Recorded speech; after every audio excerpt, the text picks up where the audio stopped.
Tak payah cerita panjang-panjang, kita teruskan dengan kita punya motor. Berapa uniknya motor ni hari ni ialah high spec, iaitu dia punya seat lebih tinggi daripada biasa. Maknanya motor ni keluaran untuk orang-orang Eropah. Tapi macam yang kita tahu dekat Malaysia pun ada juga orang tinggi, jangan risau.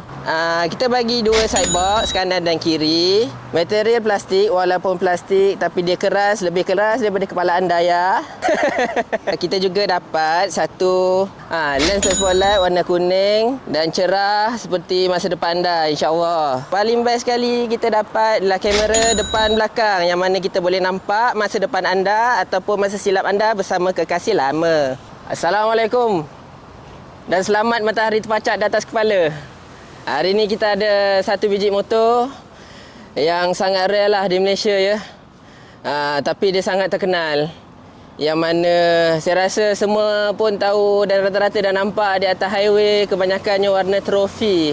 Tapi hari ni kita dapat satu color triple black. Ya kawan-kawan, triple black.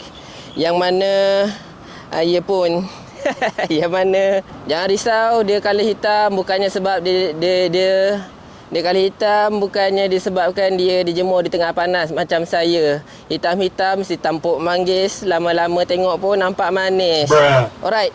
Okey kawan-kawan, seperti yang anda nampak, motor ni ada satu biji sahaja tinggal. Jadinya cepat-cepat follow, like, komen dan share di MSC PJ, ataupun lagi mudah, you boleh datang tengok dekat kita punya showroom panas. Lagi? Dah. Dah.